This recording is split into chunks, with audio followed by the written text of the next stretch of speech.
variedade de sintomas que vão desde sintomas inespecíficos, tipo um mal-estar, desde a falta de ar quando realiza algum exercício que habitualmente a pessoa faz sem nenhum tipo de problema, a batimentos cardíacos fora do padrão normal, que a gente chama de arritmia, até graus mais graves de sintomas, que é muita falta de ar, e alguns casos que a gente chama de miocardite fulminante, necessitando de diversos aparelhos para manter o coração bombeando de forma adequada. Então, justamente por causa disso, que é ser uma doença que tem um espectro de sinais e sintomas, desde a pessoa não sentir nada até sentir uma condição muito grave, dificilmente a gente não tem ainda na literatura um dado específico relacionado à prevalência, quantos por cento da população tem, porque é algo muito não individualizado. Então, a pessoa pode não sentir absolutamente nada até uma situação muito grave. Você já ouviu falar em miocardite? Não, nunca ouvi falar. Não. Quer dizer, eu já ouvi falar, mas eu não sei como os sintomas, não sei se é pressão alta, alguma coisa assim. Miocardite, essa palavra não. Miocárdio sim, agora miocardite não. A senhora falou um pouco sobre essa questão da miocardite relacionada a problemas virais, né? Infecções virais. No caso, a gente viveu recentemente a pandemia. A Covid-19 intensificou, trouxe à tona mais casos de miocardite? A Covid-19 foi um espectro muito grande, porque na época da Covid a gente teve algumas associações de vacina, como eu já mencionei anteriormente, drogas, toxinas, pode levar a miocardite com a vacina da Covid. Então, o que a gente sabe? Qualquer vírus, Covid é um vírus, pode levar a essa alteração da inflamação do coração. E a gente observou que Covid realmente a gente teve um acréscimo da quantidade de diagnósticos desse tipo de patologia, desse tipo de problema, mas não só por causa do Covid, porque nós médicos estávamos, todos eles, mais atentos à grande maioria das manifestações. Agora, o que foi que ficou provado durante esse período que a gente passou dessa pandemia, que foi algo muito triste na vida da população do ponto de vista mundial, é que a vacina ela tinha a capacidade de reduzir o grau de gravidade da doença. E dentro da gravidade da doença também reduziu a quantidade de inflamações da miocardite causada pelo Covid. Então, o Covid, sim, ele é responsável pela inflamação do coração e a vacina foi um fator protetor para a população desse período que foi um período muito triste. E acho que não vale nem a pena a gente reviver esses dados, porque foi um dado muito complexo para todos nós. É verdade. E no caso é interessante a senhora falar sobre isso, porque também quebra esse paradigma, né? Que os negacionistas muitas vezes se apropriam de dizer, tá vendo aí, tomou a vacina e acabou tendo um problema cardíaco, então não tem nada a ver. A vacina atua... Desculpa eu ter te interrompido, foi graças à vacina a gente conseguiu sair da pandemia com essa quantidade imensa de mortes, mas a gente conseguiu reduzir o grau de gravidade. Hoje a Covid ainda continua entre nós, mas como a grande parte da população está vacinada, a gente não vê mais aqueles graus de gravidade que a gente via no início da pandemia. Perfeito. Agora vamos falar da miocardite. Quem é que está no grupo de risco? Quais os hábitos que acabam influenciando, que podem contribuir para que alguém venha a ter uma miocardite algum dia? O que é que a gente pode dizer de uma forma geral? Sua pergunta é excepcional, porque até hoje a gente não tem a possibilidade de saber quem é o paciente que vai ter miocardite. A gente sabe que aquelas pessoas que têm problemas de imunossupressão, que usam alguma droga por tratamento de alguma doença específica, essas pessoas elas estão mais propensas a ter a grande maioria de doenças infecto-contagiosas, porque estão usando uma medicação que reduz a expressão, digamos assim, de nossa defesa. Agora, quem não usa essa medicação, a gente não sabe dizer. Então, por exemplo, quais são os vírus que afetam o coração? São os vírus normais, os vírus da gripe, os vírus de uma infecção intestinal que leva à diarreia. E até hoje nós não conseguimos rever quem é que vai ser aquela pessoa que tem ou não tem o problema da miocardite aguda. Existem algumas séries, alguns estudos que pontuam que normalmente ocorre em torno de 20 a 50 anos de idade. Essa é a população que está mais tendenciosa a ter miocardite. Alguns outros estudos que dizem que os homens eles têm maior propensão a ter miocardite do que as mulheres. Mas, infelizmente, uma gripe que em você pode não ter absolutamente nada, o mesmo vírus em mim, e eu sendo uma pessoa completamente normal do ponto de vista de saúde, pode levar essa inflamação no coração. Então, essa sua resposta é algo que a gente procura ainda. Quais são as pessoas que vão ter essa tendência de ter essa inflamação no coração? Interessante. E tem alguma forma de prevenir as atividades físicas, os exercícios, hábitos do dia a dia, para a gente tentar, pelo menos, deixar a miocardite um pouquinho mais distante, já que não tem esse dado? Quais são as formas que a gente tem de prevenção? É vacina. Então, se a gente tendo um calendário vacinal o mais correto possível, e no Brasil a gente tem um dos programas de vacinação melhores em termos de atenção a toda a população mundial e de regularidade, isso sim é o que previne que a gente tenha infecção viral. Fora isso, os cuidados eu acho que todos nós temos que ter, né? Uma alimentação mais saudável, tentar realizar exercício físico da melhor forma possível. Se porventura eu estiver gripada, eu ter o cuidado de não passar a minha gripe para outra pessoa. Isso tem um ensinamento muito grande do Covid, né? O Covid a gente aprendeu a usar máscaras para não contaminar os outros. Esse tipo de ensinamento deveria continuar. Então, se eu estou com alguma infecção viral, eu devo tomar as atitudes mais estabelecidas possíveis no intuito de eu não passar a minha infecção para você. Então a gente pega isso ou por um espirro, que a gente pega o vírus através do ar, do fômites, ou então se a pessoa está com diarreia e porventura tem um contato e aí pega em algum local e você está lá, pega também, e se você levar a boca, você acaba levando, se transmitindo essa infecção viral. Então, em verdade, se você me perguntar, Márcia, como é que eu previno o outro? Eu previno o outro eu tendo o cuidado de não expor a minha doença para as outras pessoas. E isso são cuidados básicos que a gente aprendeu muito, como eu disse anteriormente, com a infecção pelo Covid. O senhor se cuida para evitar problemas cardíacos? O senhor faz algum tipo de atividade?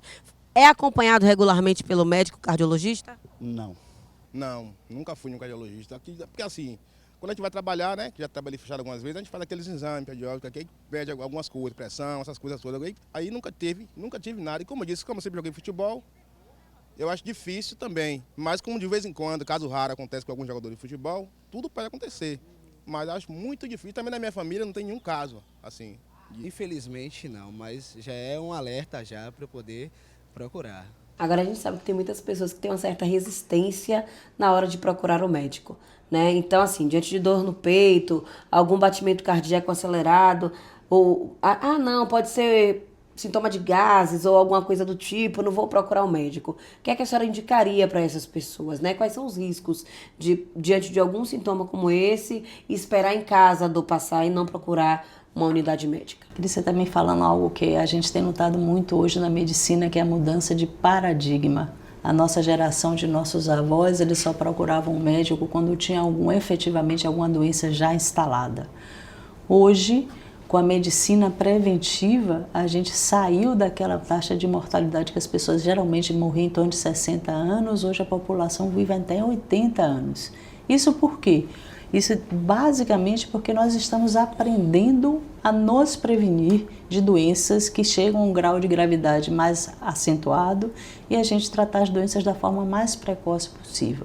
Então, o que é que eu poderia sugerir? Surgiu alguma coisa de anormal e essa coisa de anormal ela persistir durante um determinado período, por mais que tenha um significado que você não leve muito importante. É interessante procurar um médico clínico geral e rever o que é que está acontecendo. É interessante a pessoa se conhecer e, junto de se conhecer, ela ter um contato muito próximo de consultas periódicas, procurando evitar que alguma coisa mais grave venha aparecer ou venha se desenvolver. Se for alguma coisa aguda, eu estou com a dor no peito que eu nunca tive anteriormente, o que a gente aconselha sempre é procurar um serviço de emergência o mais rápido possível, principalmente relacionado ao coração, que a gente trabalha com metas de tempo. Se eu estiver um diagnóstico diferencial de miocardite que se expressa como dor no peito é infarto agudo do coração. E a gente sabe que quanto mais rápido o paciente for atendido e quanto mais rápido as medidas para prevenir ou para abrir a artéria forem adotadas, melhor em termos de evitar sequelas do músculo cardíaco. Então, alguma dor, falta de ar, coração batendo fora do tempo, não é o seu habitual, interessante procurar o mais rápido possível um serviço de emergência para a gente ter tranquilidade que está tudo dentro do esperado. E se não tiver tudo dentro do esperado, a gente tomar as medidas necessárias para evitar que alguma coisa mais grave venha a ocorrer. Você consulta regularmente cardiologista? Como é seu cuidado com o coração? Rapaz, nenhum. Deu mesmo. Nunca foi no cardiologista? Nunca fui. Sim, me consulto, eu faço exame uma vez por ano. Todo início de ano, mês de fevereiro, eu faço toda a bateria de exame, inclusive faço ecocardiograma, né? E faço todos os exames necessários para poder me cuidar referente a isso. Mas graças a Deus até hoje está tudo tranquilo. Sim, sempre vou. E até há poucos dias aconteceu um fato estranho. Minha pressão sempre é 12/8, eu tenho sempre esse cuidado. Aí eu estava andando na rua normalmente e de repente senti uma dor do pescoço que descia e vinha até o estômago. Eu pensei que fosse gases. E aí eu tenho plano de saúde, aí eu fui ao plano de saúde, cheguei lá, a pressão estava 17. Eu tive que voltar ao cardiologista, tomei um captopril pela primeira vez na vida e o meu cardiologista pediu um Doppler e verificou que alguma coisa teve alteração. Praticamente assim, rapidinho teve essa questão. Recentemente teve um caso da ex-participante do A Fazenda, Raquel Brito, que foi fazer uma prova, não aguentou porque tinha miocardite e não sabia. A senhora tem medo de passar por uma situação semelhante, de ter uma miocardite? Eu acredito que não, porque eu tomo todos os cuidados, mas não são todos os brasileiros. Eu estou sempre acompanhando para isso não deixar isso acontecer.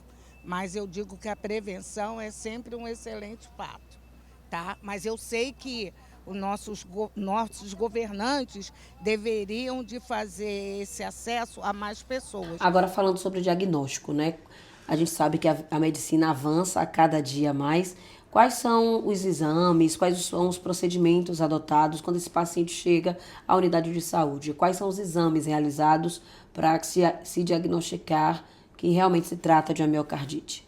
Em relação ao diagnóstico, então, como eu mencionei anteriormente, como existe um espectro muito variável de apresentação, desde o que a pessoa que não sente quase nada ou às vezes não sente nada, aquela pessoa que tem sintomas de insuficiência cardíaca, que é o coração sem trabalhar de forma adequada, um simples exame físico, tomada da pressão e uma conversa mais detalhada pode se chegar a uma suspeita diagnóstica forte de miocardite.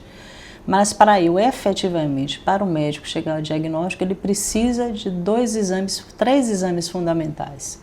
Um é o eletrocardiograma, que é aquele que a gente faz no intuito de avaliar se tem alguma alteração específica ou não. O outro é um exame de sangue chamado troponina, ou marcador de necrose miocárdica. É um exame de sangue que, através da titulação, a gente consegue avaliar se está havendo necrose, se está havendo a inflamação do músculo cardíaco ou não. Esse exame não é detectável. Quando ele passa a ser detectável na corrente sanguínea, algo de errado está ocorrendo com o coração e a gente tem que avaliar de forma específica o que está ocorrendo. Não é só a miocardite que leva à alteração da troponina. Existem outras doenças, mas o médico aí vai usar de toda a sua estandartização diagnóstica para chegar num diagnóstico mais preciso. O terceiro exame é o ecocardiograma, que é aquele ultrassom do coração, que a gente pode avaliar alterações específicas da contratilidade do músculo cardíaco, que é um indício de estar ocorrendo ou não a inflamação do miocárdio. E o último exame, que não é muito amplamente disponível, só nos hospitais de maior tecnologia, mas tem disponível hoje no SUS aqui na Bahia, que é a ressonância magnética, que a gente poderia considerar o exame ouro. A ressonância ela tem um padrão de visualização do coração excepcional e nos dá uma boa acurácia em relação ao diagnóstico de miocardite.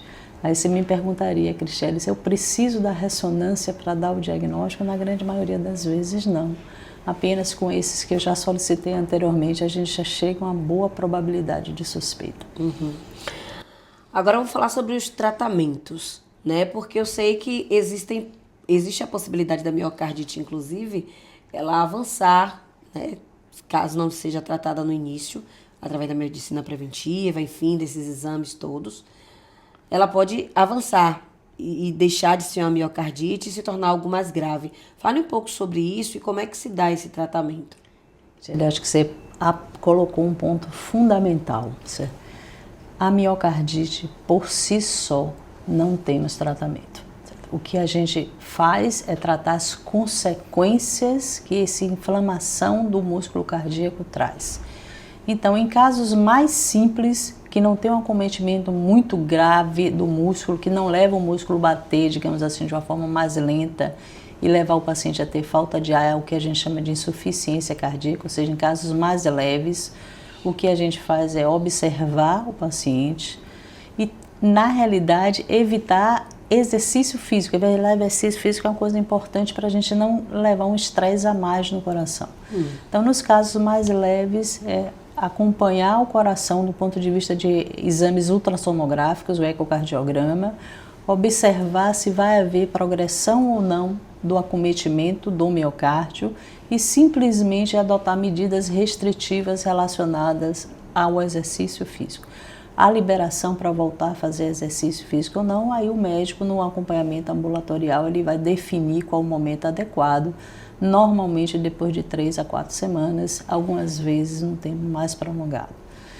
Se ocorrer o acometimento do coração, como você fala, e a gente tem um termo muito interessante em medicina que chama miocardite fulminante, ou seja, a agressão da inflamação é tão grave que o coração quase que não bombeia sangue adiante. Às vezes a gente precisa de um coração artificial, digamos assim, é um suporte circulatório para que a gente possa manter a regularidade e o desempenho funcional do organismo enquanto o coração está em processo de recuperação.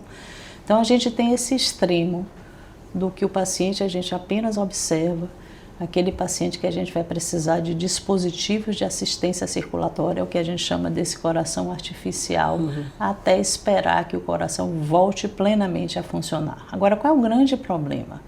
Às vezes, a pessoa que tem miocardite, com o passar do tempo e o não acompanhamento adequado, ela persiste com uma inflamação e progressivamente o coração dela vai remodelando, vai ficando maior e pode vir a ter insuficiência cardíaca no futuro. Por isso que o acompanhamento com um cardiologista ou um clínico geral ou um médico que seja expert no assunto é extremamente importante, porque existem medicações, essas medicações são medicações orais que, se porventura o coração começar a trabalhar de modo mais fraco, a gente tenha condições de manter de uma forma mais efetiva por um longo período do tempo. O tratamento final é o transplante cardíaco. Quando a gente não consegue, por nenhuma desses mecanismos, controlar o grau de deteriorização da função ventricular, que é a contração do coração, aí sim tem indicação de transplante cardíaco, na grande maioria das vezes, muito mais tardiamente, em algumas situações, naquela fase mais aguda, que a gente não consegue recuperar o coração de forma muito rápida, mesmo com o suporte circulatório, a indicação de transplante cardíaco nessas fases mais agudas. Perfeito. É interessante, a senhora estava falando durante a explicação sobre não praticar exercícios físicos durante esse período. Eu imagino que pelo esforço que a atividade física requer. Em relação à alimentação, também existem alimentos que devem ser evitados durante o tratamento? Essa questão de alimentação é muito interessante, porque todos nós, de uma forma geral, a gente sabe o que é bom e o que é ruim para a saúde. Mas nessa fase ainda é a fase que a gente tem que ter mais cuidado ainda, de ter alimentação mais natural, mais restrita em sódio possível, evitar alimentações que contenham muito sódio, evitar produtos muito industrializados, evitar farináceos. É o que a gente deveria, teoricamente, todos nós nos alimentarmos da forma mais precisa possível, mas a gente só lembra desse detalhe quando a gente tem um problema maior, certo? Isso está gerando essa onda de obesidade toda que está aí na população mundial. A gente tem deixado de se alimentar de forma correta. Não necessariamente a alimentação, a gente sabe que existe hoje problemas além da alimentação. Existem algumas pessoas com características genéticas que não têm alimentação nem exercício, que a gente consegue controlar o peso. Para isso a medicina está evitando muito.